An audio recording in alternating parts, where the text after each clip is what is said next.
야유회는 잘 다녀오셨나요? 네. 제주도 항공권도 타셨습니다. 두 분이 타시는 걸로 제가 봤었는데, 그렇죠? 여러분들 중에 계십니까? 안 계세요? 네.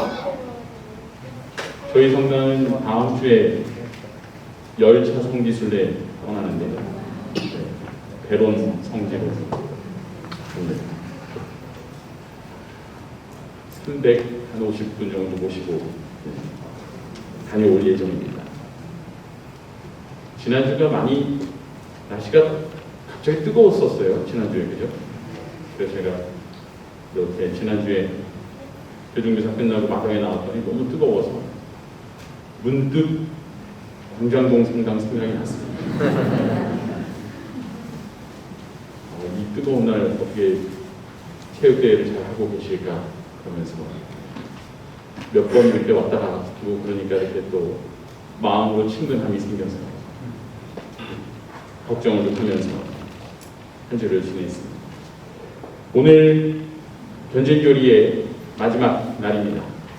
이번 주 토요일 날 아까 성주무님께서 미사 앞부분을 말씀하신 것처럼 이번 주 토요일에 견진 성사 받으시는데 오늘 제가 여러분들과 함께 나눌 주제 자체가 견진 성사에 관한 이야기이고 그래서 물론 돌아오는 토요일에 견진 성사 하시면서 오늘 들으신 내용들이 얼마나 기억이 나실지는 잘 모르겠습니다만 어떤 예식적인 부분들에만 너무 집중하지 마시고 모든 성사들이 다 그렇겠지만 우리가 어떤 성사를 예식의 면에서만 계속 집중하다 보면 그 안에서 어떤 의미가 있고 그래서 그 성사 안에서 집전자인 사제가 혹은 주교님께서 왜 그 기도문을 하고 계시는 건지 그리고 왜 나에게 때로는 성유를 발라주시기도 하고 때로는 물을 부어서 세례를 주는데 이게 과연 무슨 의미가 있는 것인지 등에 대해서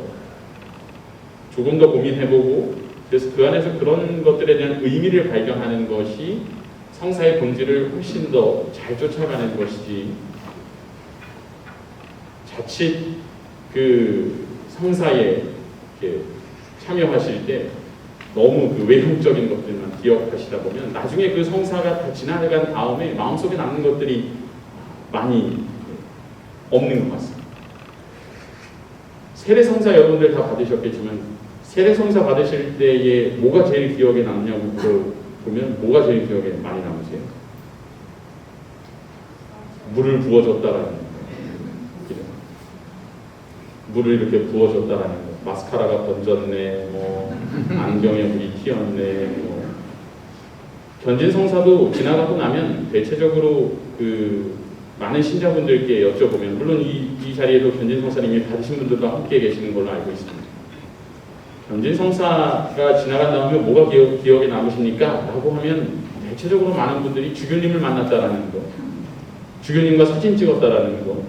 근데 사실 그것이 견진성사의 본질은 아니거든요. 물론 강의 중에도 말씀드리겠습니다만 주교님이라고 하는 존재가 어떤 의미이고 그래서 주교님을 만났다라고 하는 것이 분명 중요한 의미를 지닐 수는 있는데 단지 그냥 주교님과 사진 한 카트 남겼다라는 것이 견진성사를 통해서 여러분들에게 주어지는 기억이 아니라 조금 더 신앙적인 의미들이 여러분들 안에 많이 남을 수 있으면 좋겠습니다. 성사란 무엇인가에 대한 정의를 다시 한번 우리가 뭐 한 주 쉬기도 했지만 우리가 준비하고 있는 것이 견진성사니까요. 성사의 정의에 대해서 다시 한번 머릿속에 또 마음속에 담고 시작을 해야 될 것 같습니다. 우리가 성사라고 하는 것은 보이지 않는 하느님 은총의 가시적 표현이라고 이야기합니다.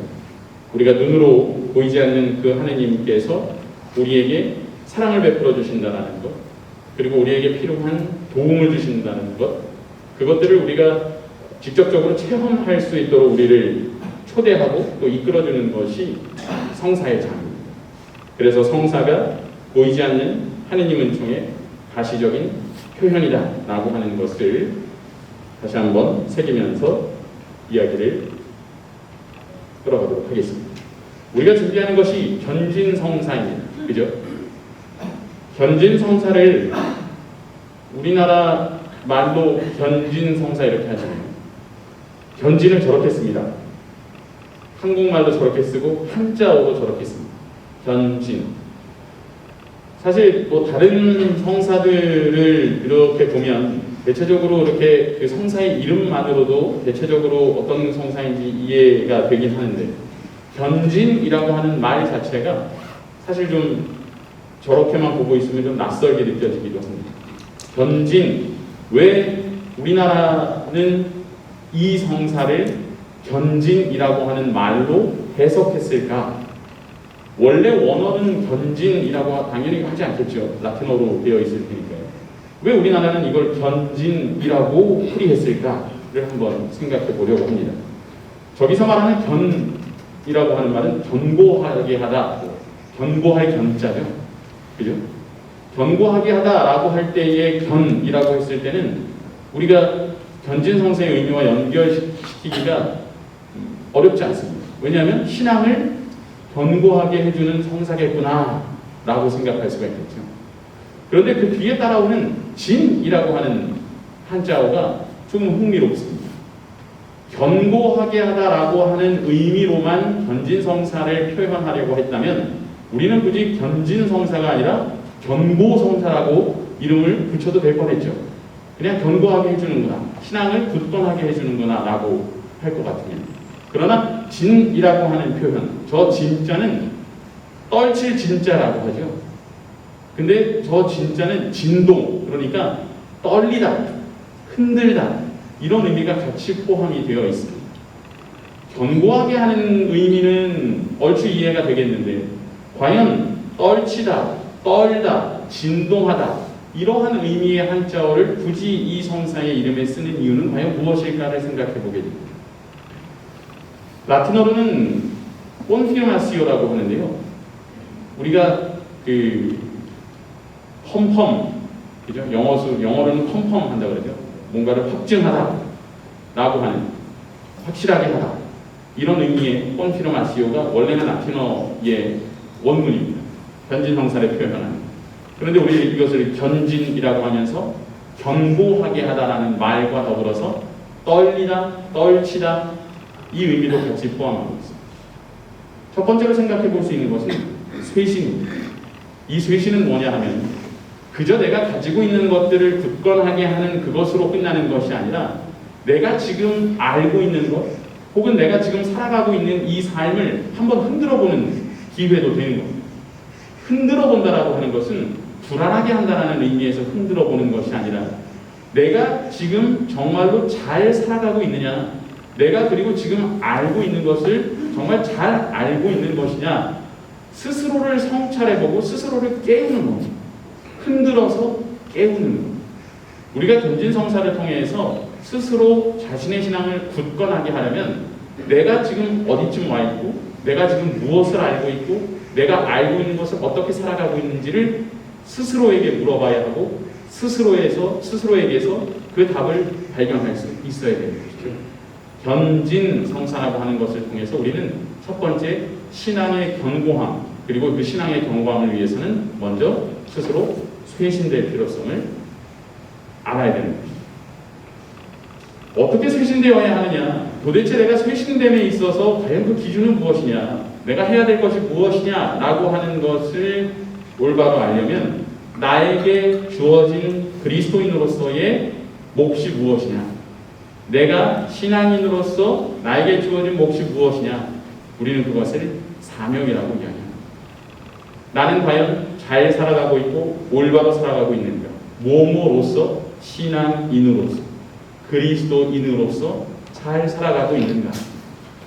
그래서 우리가 견진성사라고 하는 것을 어른이 되는 성사라고 쉽게 표현을 하죠.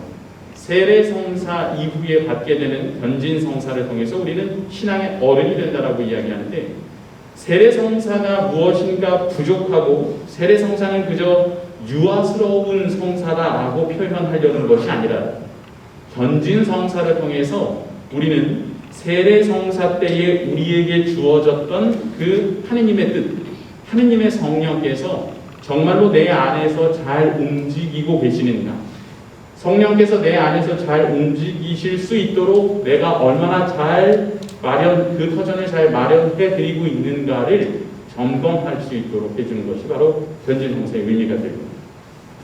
쇄신과 사명이라고 하는 면에서 가톨릭 교회 교리서는 견진 성사를 이렇게 이야기하고 있습니다.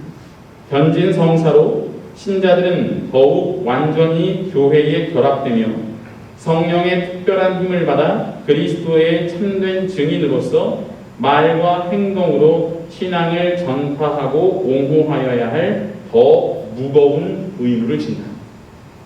이제 여러분들이 견진 성사를 받음으로 인해서 쇄신되고 또 여러분들의 사명을 확인하면서 이제는 조금 더 적극적인 그리스도인, 조금 더 적극적인 신앙인으로서의 삶을 살아야 할 의무를 갖게 된다고 하는 것입니다. 이것에 대해서 우리가 조금 더 구체적으로 살펴보려면 교회의 5가지 본질이라고 우리가 흔히 이야기하는 5가지 내용들을 살펴볼 필요가 있습니다. 이것을 사실 주어진 사명이라고 하는 제목을 달았는데요. 이 5가지의 교회의 본질을 우리가 우리의 삶을 통해서 드러내 보이고 그리고 우리의 삶을 통해서 그것에 참여하고 있음을 확인할 때에 이 교회의 본질은 세상을 향해서 드러나게 됩니다. 이 말이 왜 중요하냐 하면 교회의 본질을 이야기하는 이 5가지의 특성이 나를 통해서 드러난다라고 하는 것. 견진 성사를 받음으로써 나는 교회의 본질을 드러낼 수 있는 사명을 부여받는 것이고 결국 견진 성사를 인해서 나는 교회를 드러내는 사람, 곧 성사적인 사람으로 거듭난다라고 하는 것입니다. 교회의 5가지 사명이 첫 번째는 신교, 그리고 전례, 다 띄워볼까요? 신교, 전례, 봉사, 순교, 그리고 복음 선포. 이 5가지의 내용이 교회의 본질적인 특성이라고 이야기합니다. 첫 번째 교회가 가지고 있는 특성은 친교입니다. 코이노입니다. 그런데 이 친교를 드러내는 그리스도인, 친교를 드러내는 신앙인이라고 했을 때 이 친교는 어떤 친교냐 하면 성당 안에서 친목단체처럼 그렇게 어울리는 친교는 아닙니다. 성당은 친목단체가 아니죠. 여기서 말하는 친교라고 하는 것은 먼저 누구와의 친교일까요? 당연히 하느님과의 친교입니다. 하느님과의 친교를 이룸으로써 내가 이웃과의 친교도 함께 생각할 수 있게 됩니다.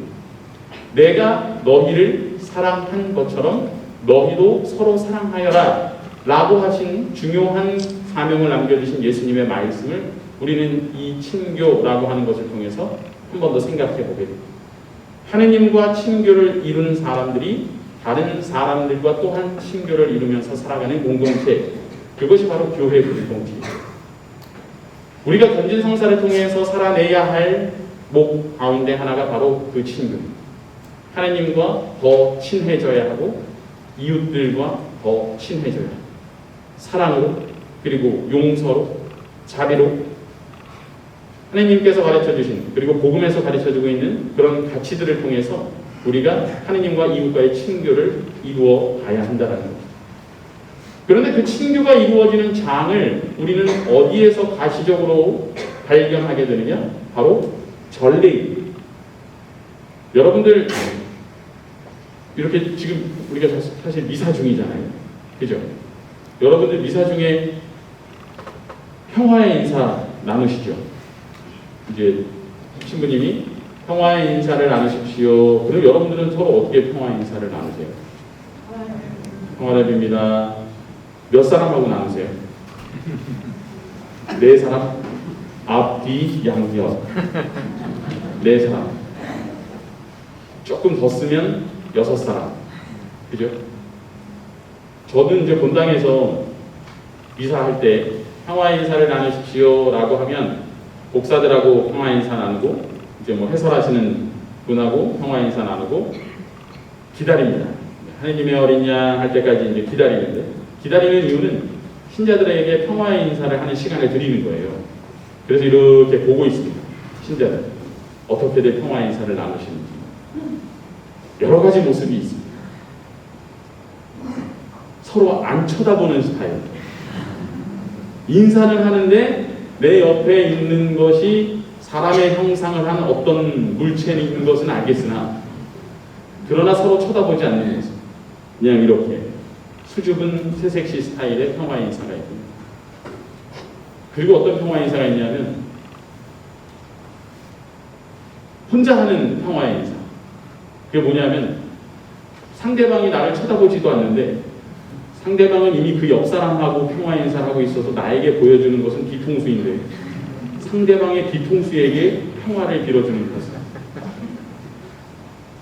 그러니까 우리가 사실 이 평화의 인사라고 하는 것이 미사 안에 들어와 있는 이유가 분명히 있을 거 아니에요. 왜 갑자기 미사를 하다가 말고 갑자기 신부가 주례사제가 갑자기 평화의 인사를 왜 나누라고 하는지도 한 번쯤은 생각해 봐야 하는데, 우리가 평화의 인사를 나누시켜 했을 때 이제는 우리가 몸이 익숙해지니까 이제는 이게 그냥 자동적으로 고개를 4번 숙인다 혹은 6번 숙인다. 평화롭습니다, 평화롭습니다, 평화롭습니다, 평화롭습니다. 그리고 이렇게 가만히 기다리고 있는. 사실은 우리가 미사, 전례 안에서 서로 인사를 나누고 전례 안에서 함께 신앙을 고백한다라고 하는 것 자체가 사실은 매우 아름다운 친교의 모습입니다. 공동체의 모습이죠. 우리가 전례라고 이야기할 때에 나 혼자 있는 것을 전례라고 이야기하지 않습니다. 여러분들이 집에서 아침 기도하거나 여러분들이 집에서 주무시기 전에 저녁 기도하는 것을 전례라고 이야기하나요? 그렇게 이야기하지 않습니다. 전례가 되려면 공동체의 모습이 드러나야 합니다. 공동체가 되려면 내가 있어야 하고 너가 있어야 하고 나와 너가 따로 있는 것이 아니라 나와 너가 우리의 모습으로 있는 것을 보여줄 때 그것이 진정한 공동체의 모습입니다. 전례는 하느님 백성의 공적인 예배라고 이야기하는데, 공적이다라고 하는 것, 그리고 하느님 백성 전체가 드린다라고 하는 것은 그 공동체가 모여있는 모습을 드립니다. 여러분들은 미사를 드릴 때 제대를 바라보시잖아요. 그러면 신부님들은 반대로 여러분들을 바라보고 있잖아요. 여러분들은 한 사람을 바라보겠지만 신부님들은 여러분들을 한 사람 한 사람을 다 보고 있겠죠. 여러분들의 표정이 전례 안에서 얼마나 기쁘고 얼마나 행복하게 스스로를 드러내고 있는지 한 번쯤 생각해 보시면 좋겠어요. 예를 들어서 신부님이, 미사를 직접 하는 신부님이 너무 이 미사가 힘들고 귀찮고 짜증나고, 그래서 신부님이 여기 제단 위에 서가지고 이렇게 그냥 이렇게 제대에 이렇게 기대요. 성가 성자 성민입니다. 이렇게 해서 굉장히 이렇게 뭐랄까, 이 미사가 너무 지루해, 귀찮아, 이런 표정을 짓고 있다면 여러분들은 그 미사를 기쁘게 참여하시겠습니까? 그렇지 못하시겠죠. 그죠?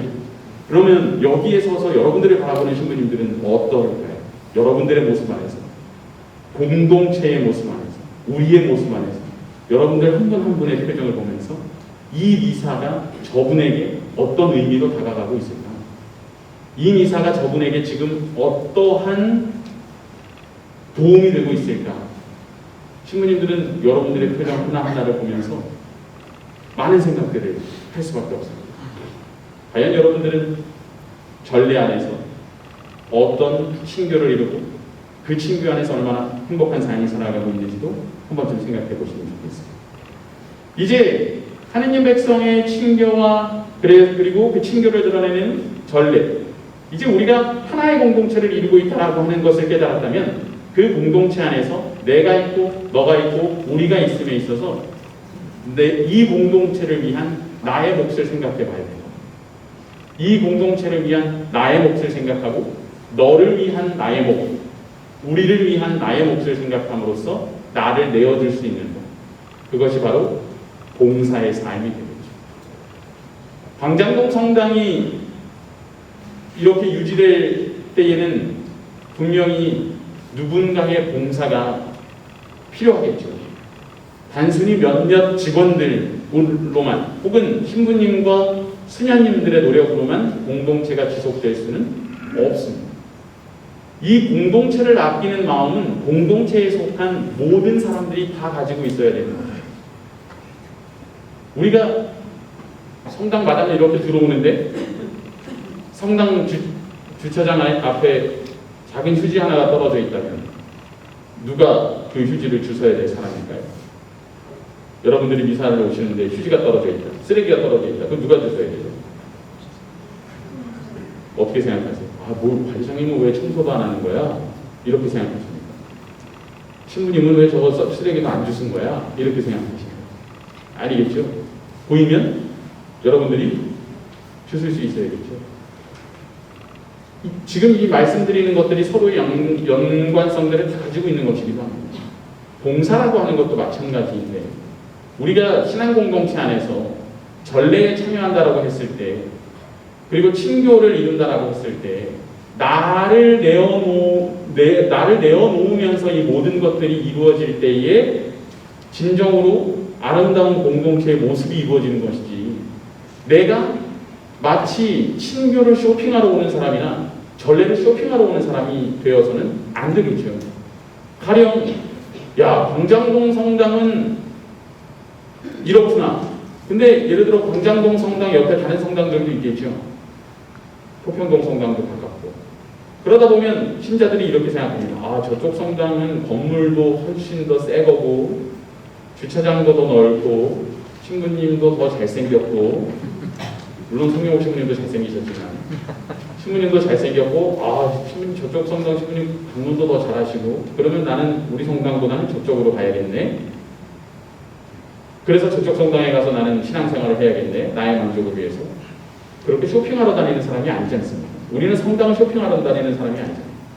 내가 속한 공동체를 내가 쇼핑하듯이 선택할 수 있는 것이 아니에요. 내가 마음에 드는 공동체를 한번 찾아다녀봐야지. 이러한 자세라고 한다면 그 어느 공동체의 일원으로서도 나는 살아가기가 어렵죠. 결국 우리가 오늘날 가톨릭 교회가 가지고 있는 여러 가지 문제점들 중에 하나로서 물론 성직자 중심주의도 이야기하지만 평신도들이 가지고 있는 클라이언트 마인드도 분명히 교회의 어려운 부분 중에 하나예요. 클라이언트 마인드가 뭐죠? 고객 마인드죠.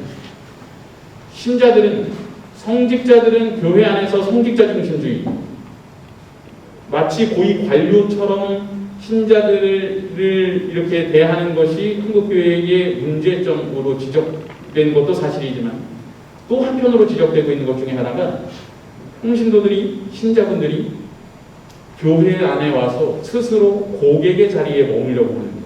나는 이 공동체 안에서 대우받아야 하고 대접받아야 하고 그래서 깨끗한 환경이 나에게 제공되어야 하고 좋은 전례가 나에게 제공되어야만 내가 신앙의 만족을 가질 수 있겠다라고 생각하는 것. 그러면서 나의 것은 그 어떤 것도 내어놓지 않고 노력과 봉사와 희생을 하지 않은 채 내가 받아가야만 하는 것들을 계속 요구하는 것이 신자들이 가지고 있는 문제점 중에 하나로 지적되는 클라이언트만. 봉사라고 하는 것이 실종되어 버리는 것이죠. 그 누구도 공동체를 위해서 나서지 않는 여성 총구역, 남성 총구역, 어떤 분과 그래서 그런 분과나 그런 활동들이 여러분들에게 주어진다라고 했을 때 형제님 구역장님 좀 맡아주세요. 자매님 구역장 좀 맡아주세요. 반장 좀 맡아주세요. 싫어요. 안 할래요. 못해요. 능력이 없어요. 결국 이 공동체를 이끌어가려면 누군가는 그 역할들을 해내야만 신앙 공동체가 서로의 희생을 통해서 성장해 나갈 텐데 자기의 것은 내어놓지 않은 채 누군가 하겠지라고 하는 생각으로만 이 공동체가 이루어진다면 그 공동체는 계속 존속되기가 어려워요. 봉사라고 하는 것이 그래서 우리에게 주어진 중요한 사명이라고 하는 걸 꼭 기억하시면 좋겠습니다. 그 봉사는 나의 만족을 위한 봉사가 아니라 공동체를 위해 자기 자신을 내어놓는 마음입니다. 그리고 그 공동체는 누구의 공동체냐? 하느님의 공동체입니다. 하느님의 공동체, 하느님께서 만드신 그 교회 공동체를 위해서 나를 내어놓는 것, 그것을 우리는 순교의 정신이라고도 이야기합니다. 우리가 9월달에 순교자 성으로 보내고 있는데 그 많은 순교자들이 자신의 목숨까지 내어 던지면서 꼭 지키려고 했던 것이 무엇이었겠습니까? 당연히 하느님께 대한 믿음도 있었겠지만 그 하느님께 대한 믿음을 함께 고백하는 그 교회 공동체를 지켜내고자 했던 그 마음을 자신의 죽음으로서라도 드러냅니다. 자기 자신을 내어놓는 최고의 경지, 죽음으로써 그것을 드러내 보인다라고 하는 것. 순교의 정신까지도 우리가 함께 생각하면서 나 자신을 내어놓는 것을 내어놓은 결심을 해야 될 것 같습니다. 결국 그 모든 것들을 통해서 우리는 하느님의 뜻 그리고 복음의 가르침을 세상에 드러내는, 아까 요 설명의 앞부분에 말씀드렸던 것처럼 나의 그러한 결심과 나의 그러한 실천과 나의 그러한 의지들, 나의 그리고 지향들이 세상에 드러나게 되었습니다. 우리는 그것이 세상을 향한 복음 선포의 삶이 된다는 것을 스스로 깨닫게 될 것입니다. 그래서 우리는 결국 이 모든 노력들을 통해서 신앙을 증거하는 삶을 살아갈 수 있게 될 겁니다. 우리는 방금 말씀드렸던 것처럼 우리가 어떠한 많은 신들 중에 하느님이라고 하는 신을 쇼핑해낸 것이 아니라, 우리가 하느님이라고 하는 신을 내가 믿을 만한 신이라고 해서 내가 선택한 것이 아니라 하느님께서 우리를 불러주셨고 하느님께서 나에게 주신 그 사명을 기쁘게 받아들이면서 살 때에 내가 하느님과 더 가까이 있음을 체험하게 된다라고 하는 것. 그래서 요한복음 15장 16절의 말씀, 너희가 나를 뽑은 것이 아니라 내가 너희를 뽑아 세웠다라고 하는 이 말씀을, 앞서 말씀드린 교회의 5가지 본질을 살아내는 데 있어서 그 모든 행동과 모든 결심의 기반으로 이 말씀을 꼭 새길 수 있으면 좋겠습니다. 그런데 이렇게 열심히 살아야 됩니다, 뭐뭐 해야 됩니다, 여러분 뭐 봉사해야 됩니다, 친교를 기도해야 됩니다, 다 이렇게만 얘기하면 점점 부담스럽기 시작하죠.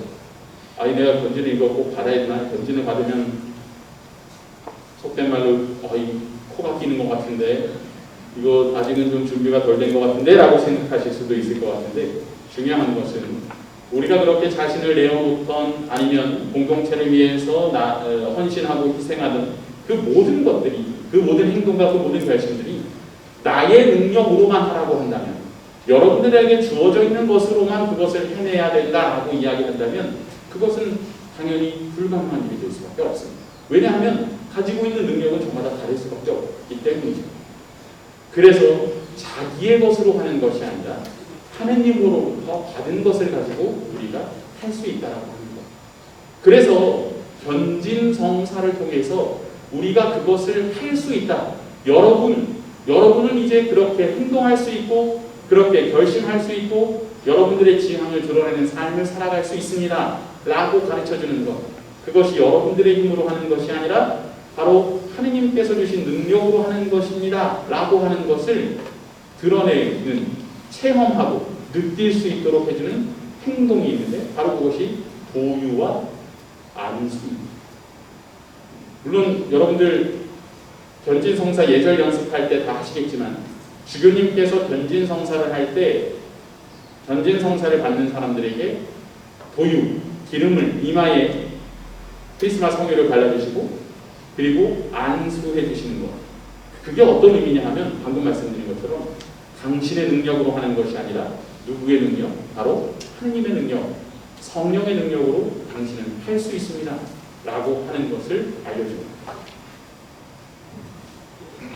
견진성사의 직전자인 주교님께서 도유와 안수를 하시면서 여러분들에게 이렇게 이야기하십니다. 성령 특은의 나이를 받으십시오.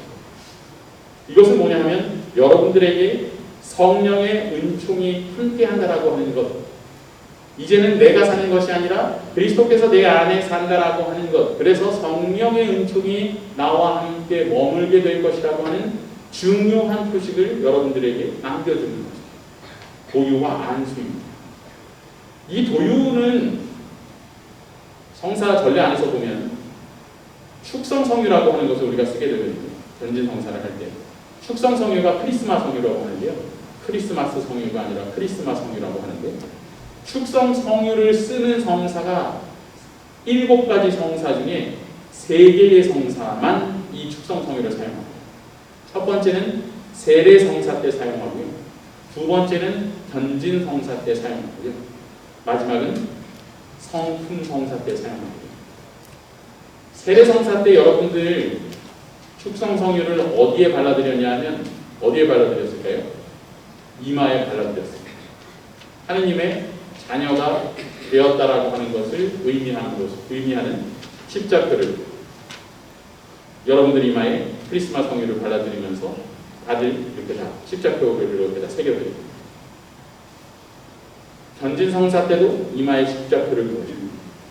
성품성사 때는 이마에 그어주지 않고 어디에 그어주냐면 이렇게 손에 주교님께서 사제서품을 받는 이들의 손에 크리스마스 성유, 축성성유를 이렇게 발라줌으로써 손을 축성하십니다.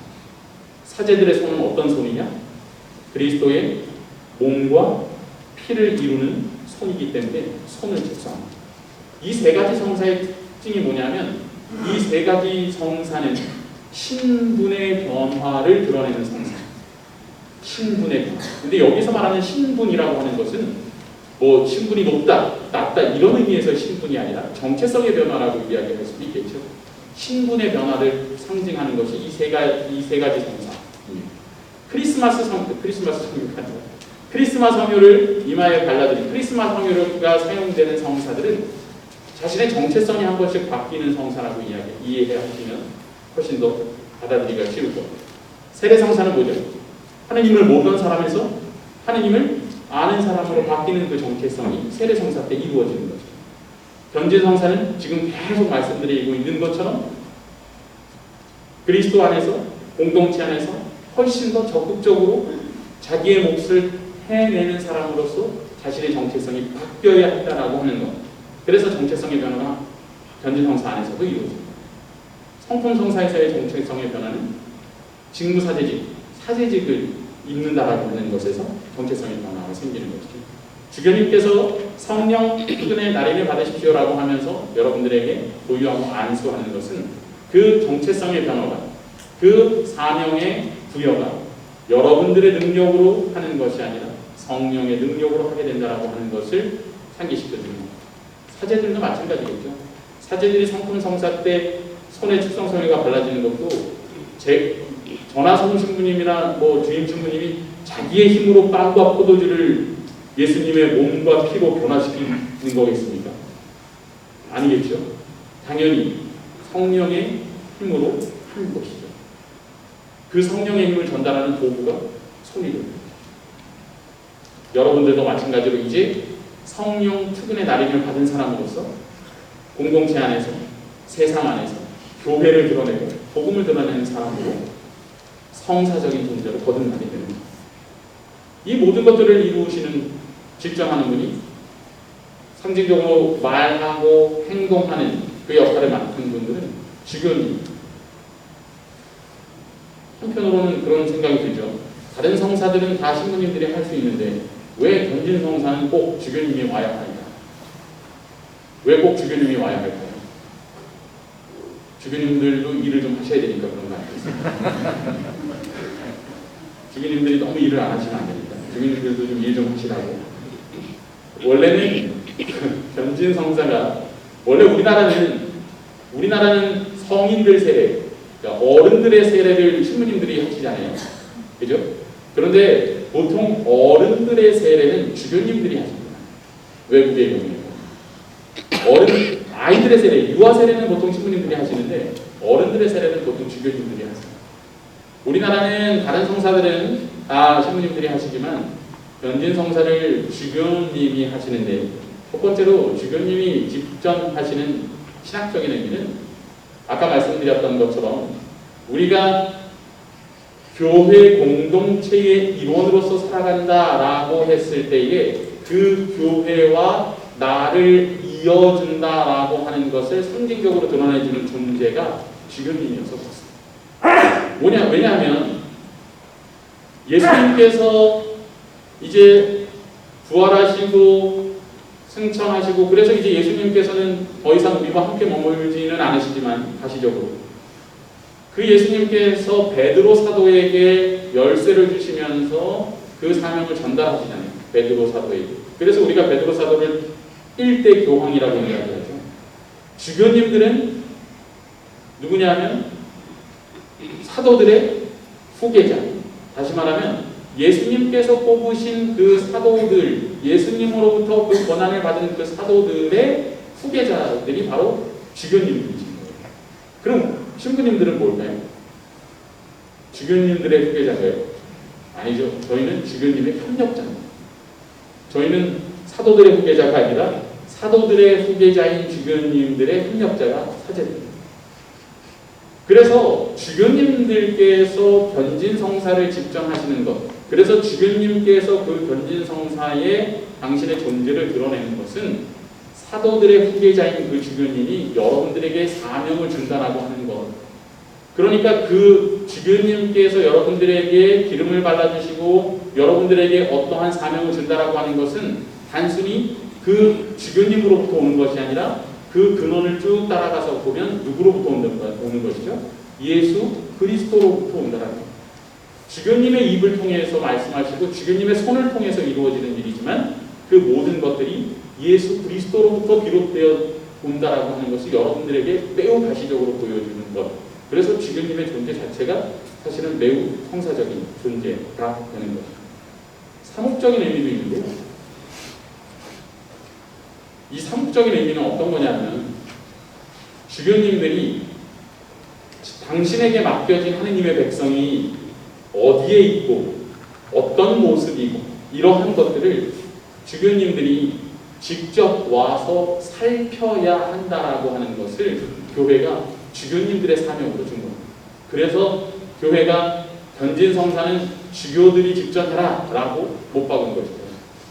그렇지 않으면 저희는 사도들의 후계자인 주교님들의 협력자인데 그냥 신부들이 이 사제들이 공동체 안에서 신자들을 만나는 것만으로 교회의 일치가 확인되는 것이 아니라 주교님들이 직접 때마다 방문을 해서 신자들을 만나고 그래서 그 신자들에게 무엇인가 가르침을 전달해 줌으로써 그 신자들도 가톨릭 교회 아주 거대한 가톨릭 교회 안에 한 일원이다라고 하는 것을 깨달을 수 있는 기회들을 계속 제공해 줘야 됩니다.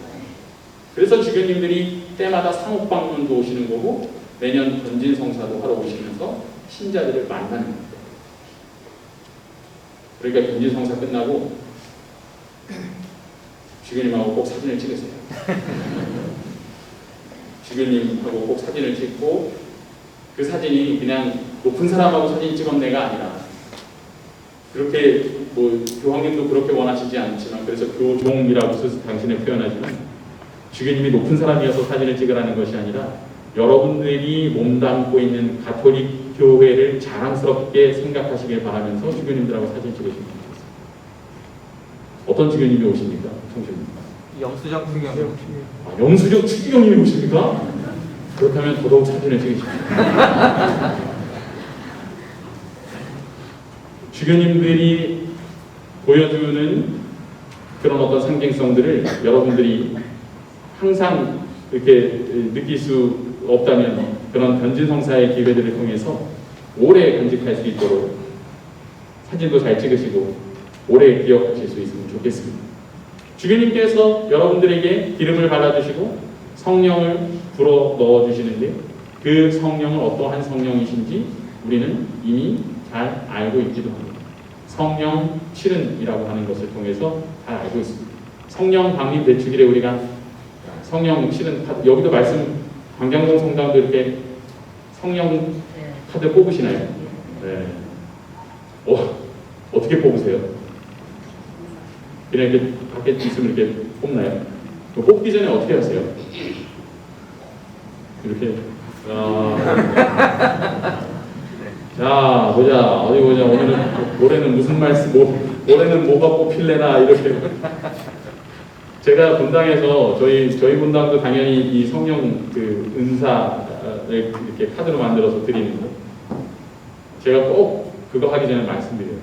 이 뽑기가 우리가 이거를 뭐 카드 뽑기라고 얘기하잖아요. 성령 뭐 성령 치는 카드 뽑기라고 얘기하는데 이 뽑기가 우리에게 7가지의 성령의 은사가 주어지는데 그 중에 하나만 나에게 주어지는 것이 아니라, 그래서 내가 뽑은 그것만 나에게 올해 주어지는 게 아니라, 원래 애초에 나에게 주어지는 성령의 은사는 이미 충만하고 이미 나에게는 많은 은총이 주어지고 있는데, 그 중에 왜 말씀 카드를 꼭 뽑냐 하면, 성령 카드를 왜 뽑냐 하면, 그 나에게 주어진 그 수많은 은총 가운데, 성령의 은총 가운데 그것 하나만에 대해서만이라도 꼭 감사하는 마음을 가졌으면 좋겠다.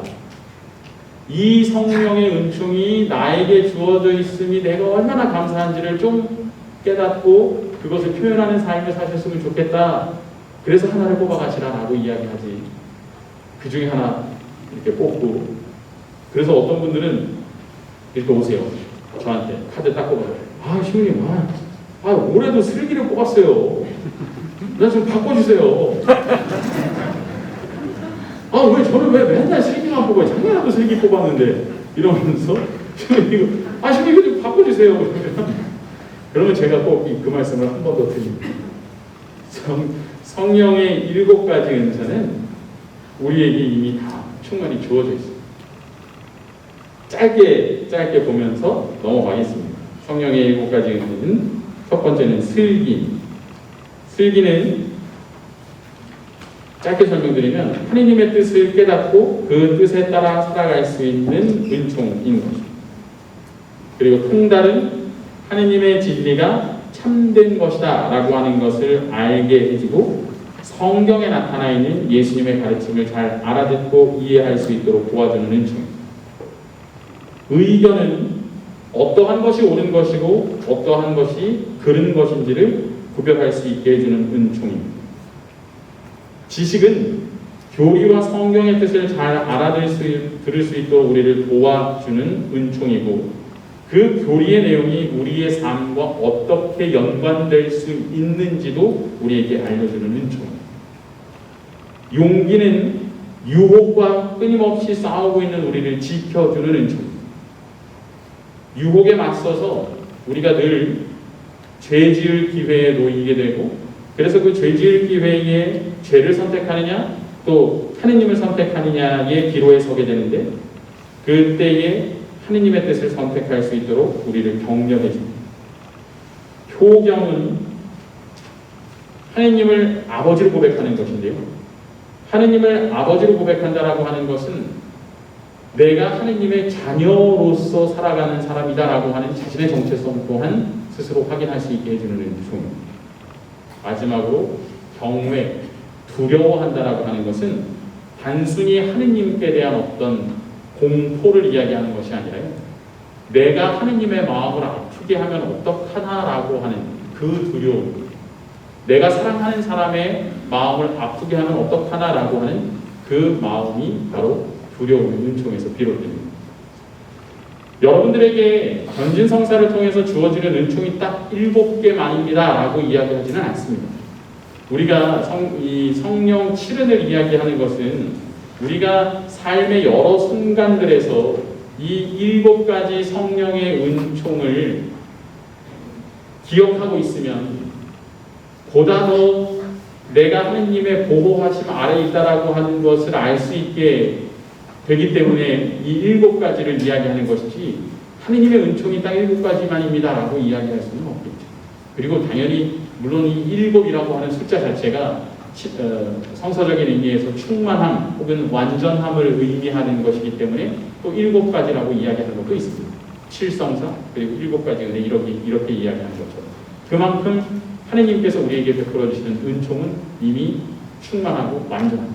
우리의 삶 전체를 통틀어서 우리를 지켜줄 만큼 그만큼 충만히 우리에게 주어져 있습니다. 그래서 여러분들께 마지막으로 이 성경 말씀을 알려드리고 선물로 드리면서 마치려고 합니다. 우리는 하느님과 함께 일하는 사람으로서 여러분에게 간곡히 부탁합니다. 여러분이 받은 하느님의 은총을 헛되게 하지 마십시오. 하느님께서 여러분들에게 은총을 베풀어 주십니다. 여러분들 안에 하느님의 공동체를 위해서 또 하느님을 위해서 결심하고 행동할 수 있는 성령의 힘이 여러분들 안에 있습니다. 변지 성사를 받으시고 그리고 이미 받으셨다면 성령의 힘을 통해서 여러분들이 좀 더 굳은 결심과 좀 더 확고한 실천을 통해서 이 공동체를 위해서 또 하느님을 위해서 행동하고 움직이는 신앙인으로 거듭나시길 바랍니다. 미리 변지 성사 축하드리고 예쁜 사진 찍으시고 좋은 신앙인으로서 살아가시길 바랍니다. 광장동 성당에 우리 송영욱 신부님 강의 끝나면 제가 본당에 이사를 하러 가야 돼가지고 항상 인사를 못하고 가는데 내일 만납니다. 내일 동기모임이라서 어차피 내일 만나기 때문에 광장동 성당에 초대해 주셔서 다시 한번 감사드리고 여러분들의 신앙 공동체에 큰 기쁨과 설렘이 함께 하시기를 기도하겠습니다. 감사합니다.